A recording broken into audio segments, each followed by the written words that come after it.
Oi pessoal do Sinapse, tudo bem?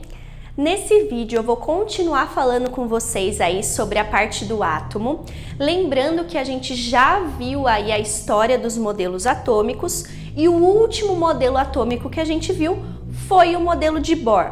Lembrando que, segundo aí Bohr, o átomo ele teria o núcleo, onde a gente tem as partículas positivas, que são chamadas de prótons, e as partículas neutras, que são aí os nêutrons.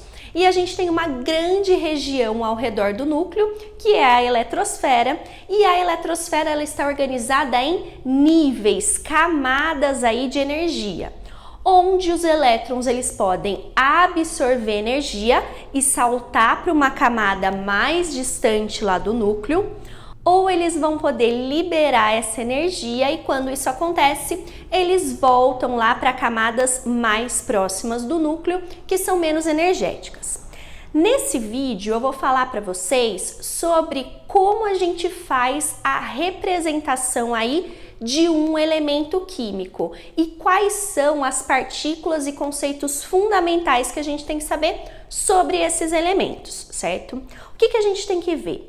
Todas as vezes que eu for representar um elemento químico, a gente representa esse elemento por um símbolo, que vai ser ou uma letra maiúscula, ou quando a gente tem elementos aí que o nome deles tem duas letras, a gente representa esse símbolo, sendo a primeira letra maiúscula e a segunda minúscula. Então, por exemplo, se eu pegar aqui o urânio, ele tem uma única letra só, então o símbolo do urânio, U maiúsculo. Já se a gente pegar o cálcio, símbolo químico dele, Ca, sendo sempre a segunda letra minúscula, certo?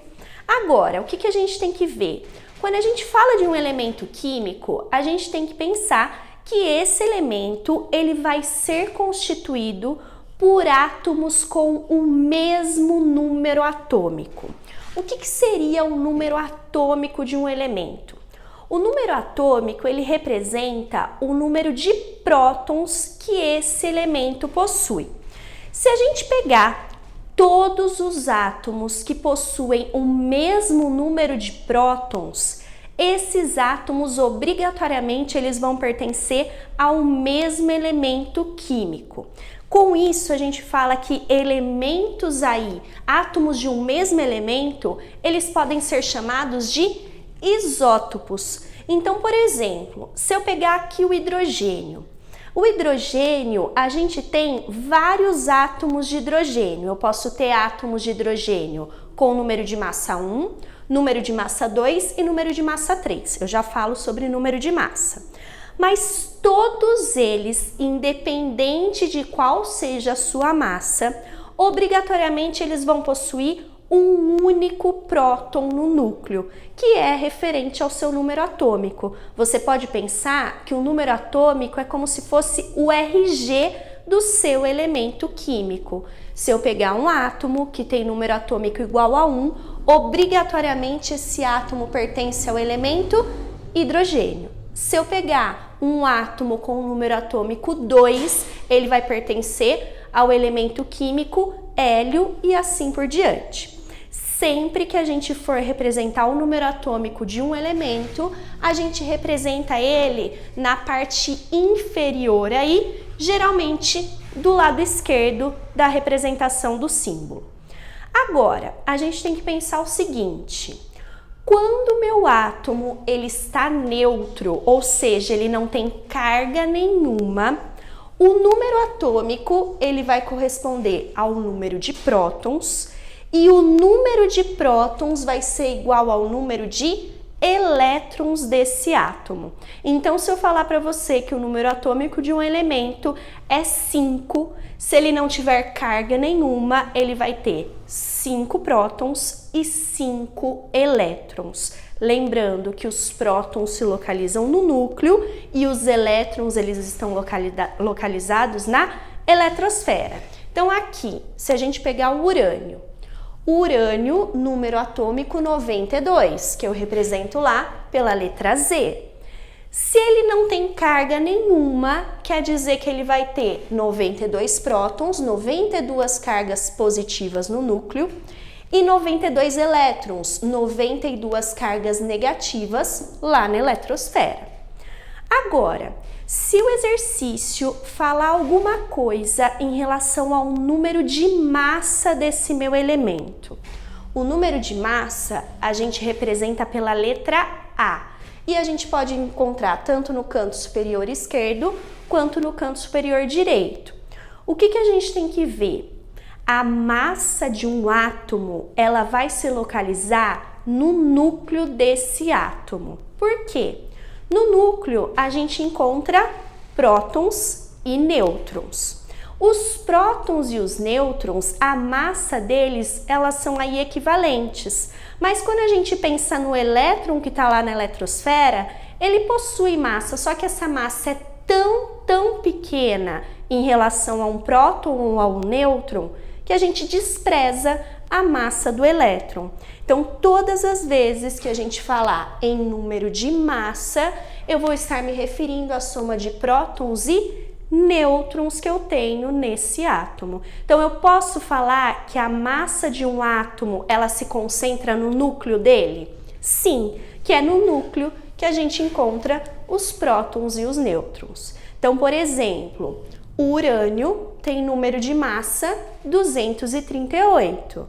Se eu quero descobrir quantos nêutrons ele tem, é só eu fazer a massa menos o número de prótons, que é igual ao número atômico. Então, o urânio eu vou encontrar que ele tem 146 nêutrons. O que a gente tem que tomar cuidado? Se eu pegar todos os átomos do elemento químico urânio, todos eles têm número atômico 92. Todos eles têm 92 prótons no núcleo, mas nem todos terão 238 de massa. Por quê? Dependendo do átomo que eu tenho, eu posso mudar o número de nêutrons que ele possui no núcleo. O urânio, por exemplo, a gente tem o urânio 238 e o urânio 235. Os dois tipos de átomos, eles pertencem ao mesmo elemento químico, que é o urânio, porque os dois possuem número atômico 92. Então, o que define o elemento é o seu número atômico e não o número de massa, como Dalton lá atrás acreditava, certo? Agora, o que a gente precisa ver? Quando eu tenho um átomo neutro, quer dizer que a quantidade de carga positiva que ele tem no núcleo é exatamente igual à quantidade de carga negativa que ele tem na eletrosfera. Mas esse meu átomo, ele pode ganhar ou perder elétrons. E quando isso acontece, a gente chama essa espécie de íon. Íon, então, é aquela espécie química que possui carga. Se essa carga ela for positiva, quer dizer que esse meu íon eu posso chamar ele de cátion. Se essa carga ela for negativa, esse meu íon eu posso chamar ele de ânion. Como que a gente forma um cátion? Um cátion, ele é formado quando o átomo ele perde elétrons. Pensa assim, o elétron tem carga negativa. Quanto mais carga negativa você perde, mais positivo você vai ficando. Por quê? Sobra próton lá no núcleo que não tem a carguinha negativa para anular. Então, sobra carga positiva sem par. Nunca um elemento ele vai ganhar ou perder prótons, porque se isso acontecer, muda o número atômico e a gente muda o elemento químico, certo? Então, por exemplo, o cálcio, número atômico 20. Se ele está neutro, quer dizer que ele tem 20 prótons no núcleo e 20 elétrons na eletrosfera. A partir do momento que ele se torna o cátion do cálcio, ele vai ter o quê? 18 elétrons na eletrosfera, porque ele perdeu 2. Mas o número de prótons vai mudar? Não, ele continua com 20 cargas positivas aqui no núcleo, certo? Agora, Se por acaso eu tiver um ânion, o que vai acontecer? O meu átomo, ele ganhou elétrons. Então, por exemplo, o bromo, número atômico 35. Ele estando neutro, estando lá no estado fundamental, ele tem 35 prótons e 35 elétrons. A partir do momento que ele ganha um elétron, ele vai virar o ânion de bromo e ele vai ter 36 elétrons, mas ele continua com 35 prótons. Lembrando aqui que a gente também não muda a massa, porque ganhar ou perder elétrons, como a massa do elétron é desprezível, não vai mudar aí a massa total do meu átomo, certo? Para a gente poder finalizar, eu vou falar um pouquinho sobre as semelhanças que a gente pode ter entre essas espécies.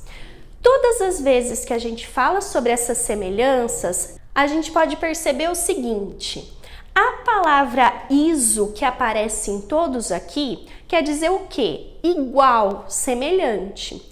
Quando eu falo de isótopos, quer dizer que eu estou falando de espécies com o mesmo número de prótons. Para eles possuírem o mesmo número de prótons, obrigatoriamente eles devem pertencer ao mesmo elemento químico. Lembra que é o número de prótons que identifica o seu elemento. Então, o hidrogênio, que nem eu tinha falado aqui, a gente chama esse de prótio, porque ele só tem um próton lá no núcleo, sem nêutron nenhum. Esse daqui de deutério, porque a massa dele é 2, ele tem um próton e um nêutron. E esse daqui de trítio, porque ele vai ter 2 nêutrons e um próton lá no núcleo. Número de prótons dos três o mesmo, mas eu mudo a massa porque eu mudo o número de nêutrons.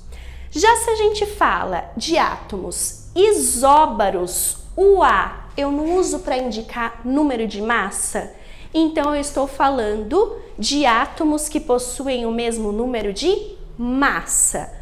Eles vão pertencer ao mesmo elemento químico? Não. Um aqui é o carbono, o outro é o nitrogênio. A única coisa que eles vão ter igual aí vai ser a massa. Já se a gente pega os átomos isótonos, eles vão ter o mesmo número de nêutrons. O que a gente tem que ver? Para descobrir os nêutrons, eu vou fazer a massa menos o número de prótons. Então, esse cálcio de massa 40, ele tem 20 nêutrons. O cloro de massa 37, ele tem 20 nêutrons também. Eles vão pertencer ao mesmo elemento? Não. Um é cálcio e outro é cloro. A única coisa que eles têm semelhante aí é o número de nêutrons. E a gente pode ter também as espécies isoeletrônicas, que são aquelas que vão ter o mesmo número de elétrons. Por exemplo, o cátion do sódio. Ele tinha 11 elétrons, perdeu um, ficou com 10 elétrons. Ou eu posso pegar o ânion aqui do oxigênio, ele tinha 8 elétrons, ganhou 2, também ficou com 10 elétrons. Os dois, a única semelhança que eles têm é o número de elétrons na eletrosfera, certo? Gente, no próximo vídeo eu vou falar um pouquinho aí para vocês sobre a parte da distribuição dos elétrons na eletrosfera. Até o próximo vídeo!